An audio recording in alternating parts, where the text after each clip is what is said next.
Bonjour, bienvenue dans votre chaîne Speak French and English. J'espère que vous allez super bien et bienvenue dans cette nouvelle vidéo. Le sujet de cette vidéo est l'adolescence et les drogues. Alors n'hésitez pas à vous abonner à notre chaîne, activer le bouton cloche et partager la vidéo avec vos amis. On commence la lecture du texte. L'adolescence et les drogues. L'adolescence est une période de vulnérabilité.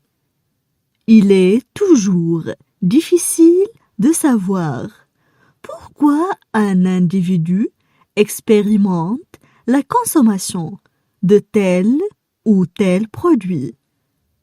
Il n'y a pas une explication unique à cette expérimentation, mais parfois plusieurs qui s'additionnent ou se succèdent.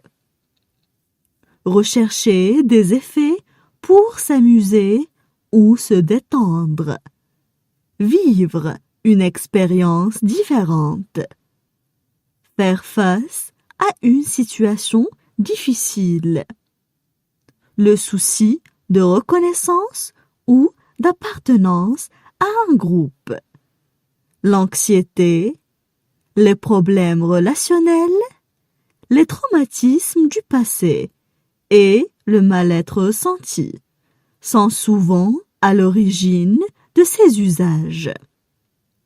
La consommation de drogue entraîne des dommages à court et à long terme.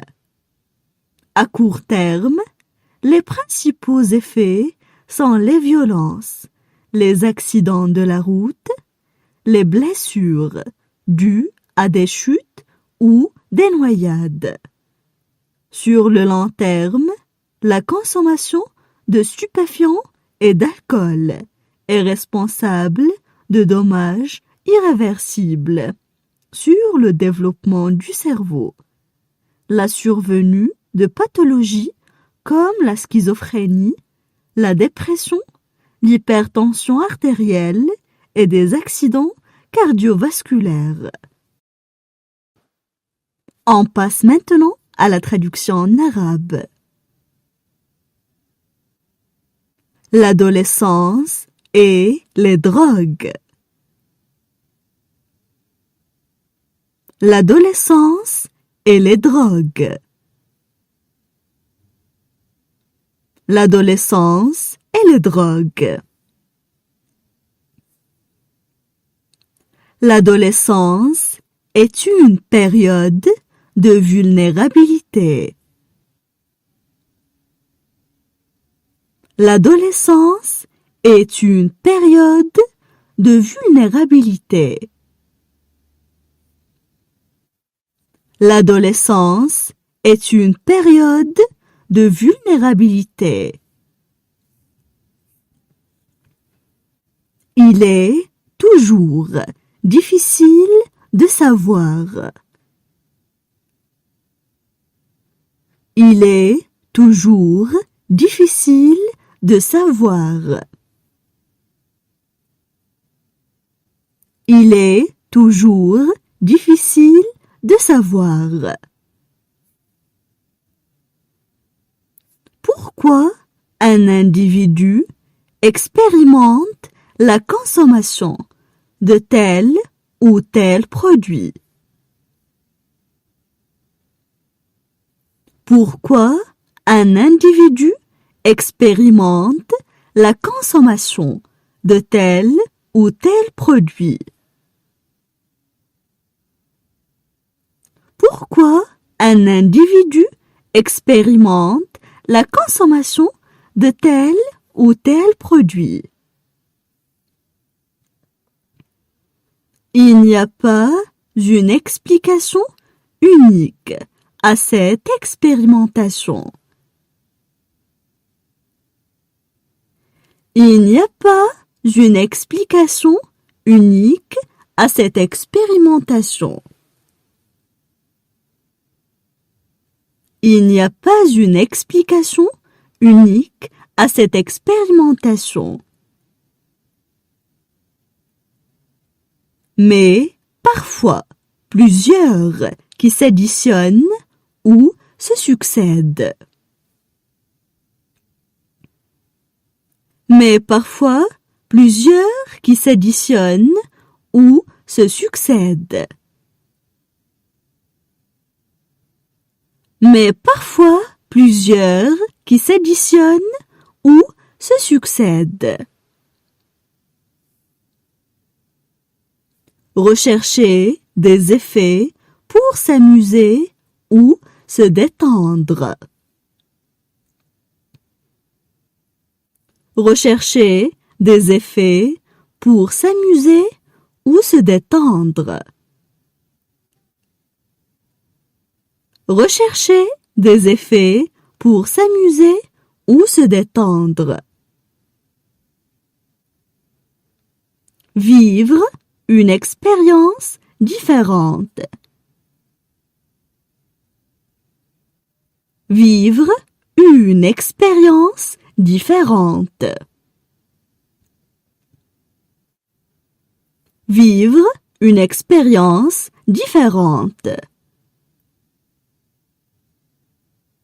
Faire face à une situation difficile.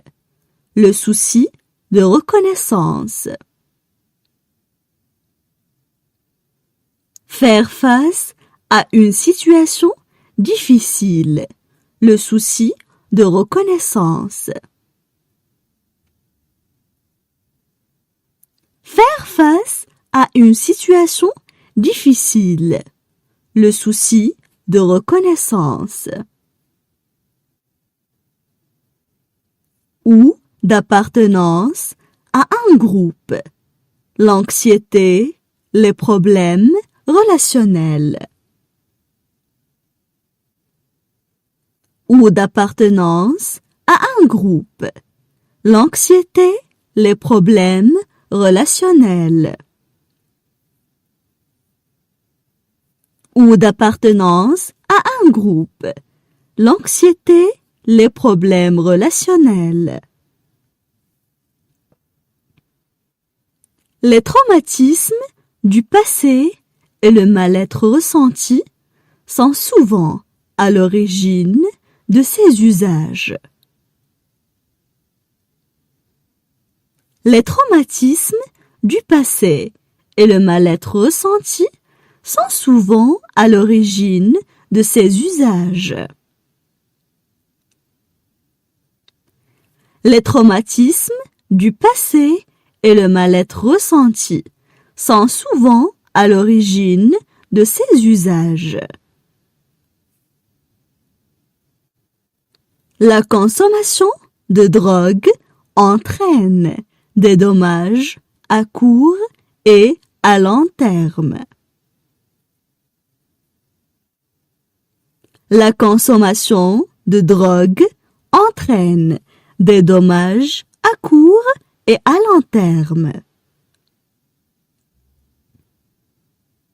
La consommation de drogue entraîne des dommages à court et à long terme. À court terme, les principaux effets sont les violences. À court terme, les principaux effets sont les violences. À court terme, les principaux effets sont les violences. Les accidents de la route, les blessures dues à des chutes ou des noyades. Les accidents de la route, les blessures dues à des chutes ou des noyades. Les accidents de la route, les blessures dues à des chutes ou des noyades. Sur le long terme, la consommation de stupéfiants et d'alcool est responsable. Sur le long terme, la consommation de stupéfiants et d'alcool est responsable. Sur le long terme, la consommation de stupéfiants et d'alcool est responsable de dommages irréversibles sur le développement du cerveau. De dommages irréversibles sur le développement du cerveau. De dommages irréversibles sur le développement du cerveau. La survenue de pathologies comme la schizophrénie. La survenue de pathologies comme la schizophrénie. La survenue de pathologies comme la schizophrénie. La dépression, l'hypertension artérielle et des accidents cardiovasculaires. La dépression, l'hypertension artérielle et des accidents cardiovasculaires. La dépression, l'hypertension artérielle et des accidents cardiovasculaires. Maintenant, je vais relire le texte. L'adolescence et les drogues. L'adolescence est une période de vulnérabilité. Il est toujours difficile de savoir pourquoi un individu expérimente la consommation de tel ou tel produit. Il n'y a pas une explication unique à cette expérimentation, mais parfois plusieurs qui s'additionnent ou se succèdent. Rechercher des effets pour s'amuser ou se détendre. Vivre une expérience différente. Faire face à une situation difficile. Le souci de reconnaissance ou d'appartenance à un groupe. L'anxiété, les problèmes relationnels, les traumatismes du passé et le mal-être ressenti sont souvent à l'origine de ces usages. La consommation de drogue entraîne des dommages à court et à long terme. À court terme, les principaux effets sont les violences, les accidents de la route, les blessures dues à des chutes ou des noyades. Sur le long terme, la consommation de stupéfiants et d'alcool est responsable de dommages irréversibles sur le développement du cerveau. La survenue de pathologies comme la schizophrénie, la dépression, l'hypertension artérielle et des accidents cardiovasculaires.